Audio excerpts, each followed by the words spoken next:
जरा सोचिए, आप सुबह सुबह उठते हैं, हमेशा की तरह पर्दे हटाकर खिड़की खोलते हैं, लेकिन सामने जो नजारा होता है वो आपको अंदर तक हिला देता है। आसमान पूरी तरह अंधकार में डूबा हुआ है, न कोई सुनहरी किरण, न नीला आसमान, न चिड़ियों की चहचहाहट, बस एक काली चादर फैली हुई। पहले तो आपको लगता है कि शायद आज मौसम खराब है, बादल छाए हैं, लेकिन धीरे धीरे समझ में आता है कि यह कोई साधारण मौसम नहीं है, यह तो कुछ और ही है। घड़ियों में सुबह के 8 बजे हैं, लेकिन बाहर ऐसा लग रहा है जैसे आधी रात हो। और तभी अचानक खबरें आने लगती है, सूरज गायब हो चुका है। हाँ, सूरज, वही सूरज जो हर रोज हमें रोशनी देता है, गर्मी देता है, हमारे जीवन की धड़कन है, वो अचानक गायब हो गया है। अब जरा सोचिए कि अगर सच में ऐसा हो जाए तो क्या होगा। पहली बात, हमें तुरंत पता भी नहीं चलेगा, क्योंकि सूरज की रोशनी को धरती तक पहुंचने में 8 मिनट 20 सेकंड लगते हैं। मतलब अगर सूरज इस पल गायब भी हो गया तो भी 8 मिनट तक हम ऐसे ही जीते रहेंगे जैसे कुछ हुआ ही नहीं। लेकिन जैसे ही वो 8 मिनट खत्म होंगे, पूरी धरती अंधकार में डूब जाएगी।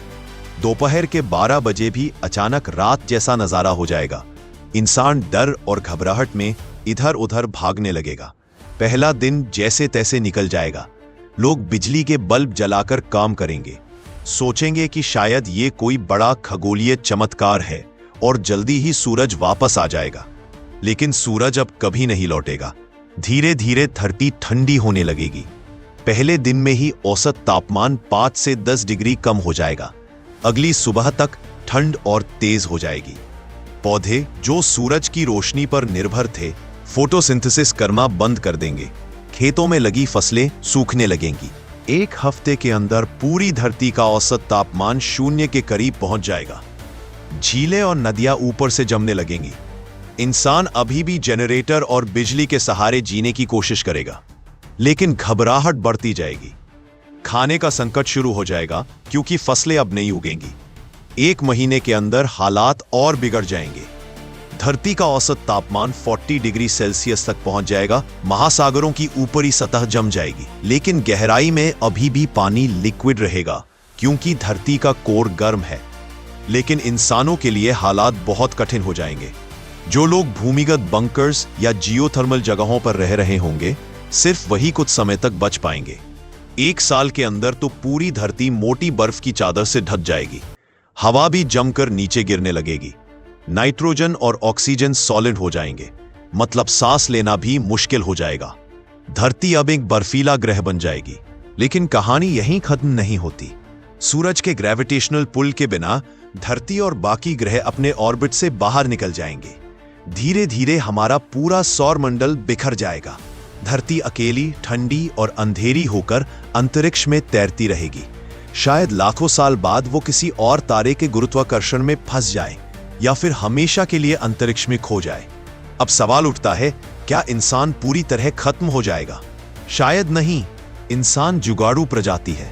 अगर हमने न्यूक्लियर फ्यूजन रिएक्टर्स बना लिए, अगर हमने जियोथर्मल एनर्जी का इस्तेमाल किया, अगर हमने अंडरग्राउंड सिटीज बसाई, तो हम कुछ समय तक सरवाइव कर सकते हैं। शायद स्पेस कॉलोनीज में भी रह पाए। लेकिन वो जिंदगी कैसी होगी? सोचिए, सुबह उठकर सूरज की किरणें चेहरे पर न पड़े, खेतों में धूप में खड़े होकर काम करने का मजा न मिले, बारिश और इंद्रधनुष हमेशा के लिए गायब हो जाए, और आसमान में हमेशा अंधेरा ही अंधेरा हो। असल में सूरज सिर्फ एक तारा नहीं है, वो हमारी दुनिया की धड़कन है, हमारी जिंदगी की रोशनी है। उसके बिना हम कुछ भी नहीं। तो शुक्र मनाइए कि सूरज अभी है, और ये भी याद रखिए कि अगले 5 अरब साल तक ये ऐसे ही चमकता रहेगा। उसके बाद एक नई कहानी शुरू होगी, जब सूरज खुद एक लाल दानव बनकर धरती को निगल जाएगा। लेकिन वो किसी और दिन की कहानी है। तो दोस्तों, सूरज अगर गायब हो जाए तो हमारी धरती कुछ ही समय में एक बर्फीली कब्रगाह बन जाएगी। इंसान जितना भी जुगाड़ करे, लेकिन सूरज के बिना जिंदगी वैसी कभी नहीं रह पाएगी। इसलिए जब भी सुबह सूरज की किरणें आपके चेहरे पर पड़े, तो शुक्र मनाइए कि वो अब भी हमारे साथ है, और हां, अगले अरबों साल तक रहेगा भी। अगर आपको ये सफर पसंद आया हो तो वीडियो को लाइक और शेयर करना मत भूलिए, और फैक्ट तक हिंदी को सब्सक्राइब जरूर करिए। मिलते हैं अगले वीडियो में, तब तक के लिए जय हिंद।